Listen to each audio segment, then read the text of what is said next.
Hey guys, welcome back. Today I want to talk with you about what in the world went wrong with the oil industry in the last month or so. So stick around and let's dive into it together.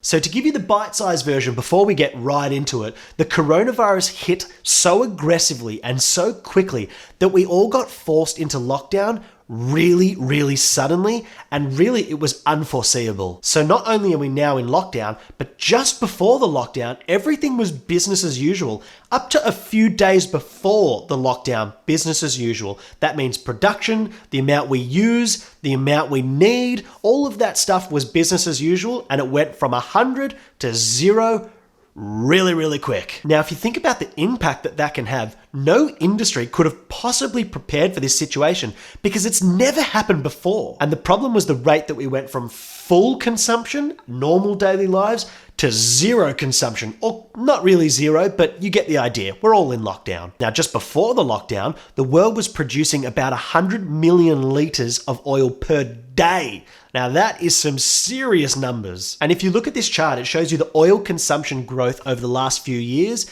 compared to the predictions for the next few years. And look at 2020 right there in the middle. It absolutely fell off a cliff. And don't forget, we've just hit the start of May. Now think about the reality of that quick, immediate drop on the oil industry.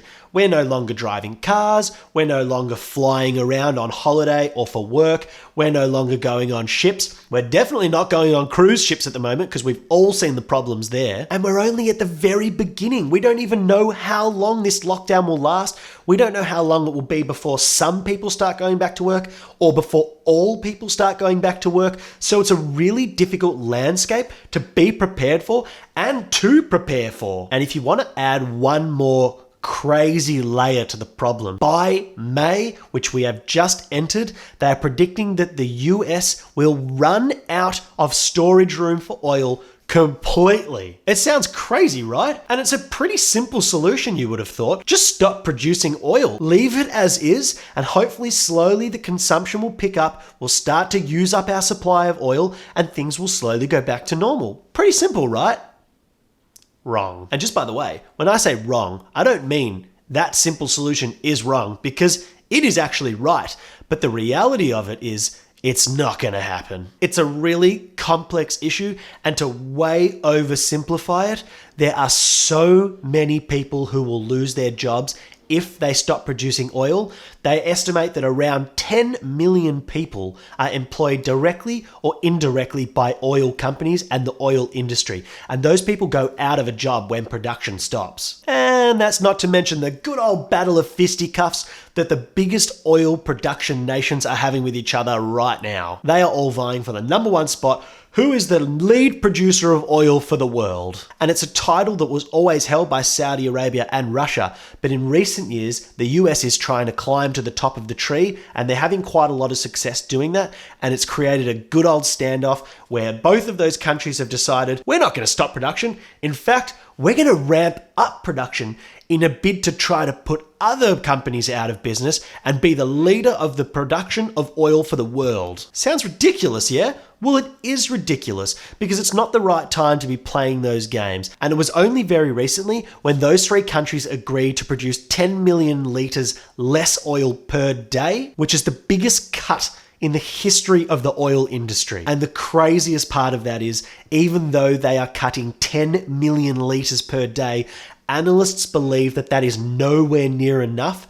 And by May, the USA will completely run out of storage for their oil. They predict that the demand for oil is going to get even lower than it already is. So much lower that the rates for consumption will drop faster than the production drop in oil. So really the problem has become, with this much production, we have way too much supply, incredible amounts of oversupply, and we have less demand than we have seen in decades. Even when the population was so much smaller, we are using as much oil now as we were using many years ago. In mid to late April, West Texas crude oil was actually trading at negative $37 for their oil futures, which is absolutely unprecedented. It has not been seen before. A discussion for another time, but it does outline to you how severe the situation has become and how quickly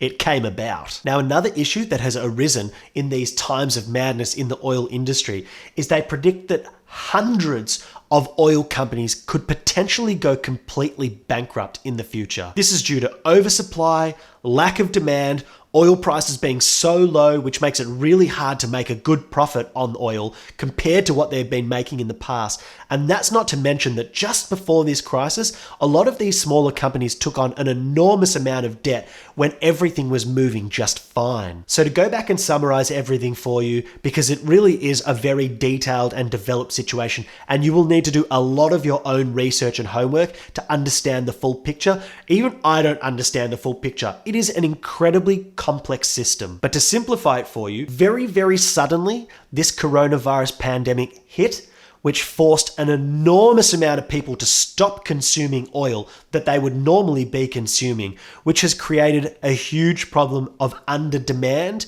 to go with the production that has ramped up, or even let's just say stayed the same, because until May, it has not dropped off at all. And in that time, oil was being produced, which created an enormous oversupply, which was not met by the under demand. When the coronavirus hit, we went into lockdown incredibly suddenly, in a speed that was totally unprecedented, and no one in the oil industry was completely prepared for. When the coronavirus hit, the US went into lockdown really, really fast. And the result of that was that the oil industry was too slow to react. And now they have a situation where they have way too much oil, which is supply, and they have nowhere near enough demand from the people because no one's driving, no one's flying, no one's taking cruise ships. People are not consuming oil in the amounts that they were before. Now, if we add on to that, the US is about to run out entirely of storage for oil. They're predicting that to be this month in May. Now, on top of that, oil prices dropped incredibly far, which means that it's very unsustainable for the oil industry because they don't have enough margin to make good profits on their oil. Now, when that happens, companies who have large debts aren't able to pay off those debts as fast and make a real dent in them. Therefore, they face really serious concerns of bankruptcy, and it could be in the number of hundreds of oil companies potentially to go bankrupt. So the US, Russia, and Saudi Arabia have agreed they're going to produce 10 million less litres per day, which sounds great and it is a hell of a lot,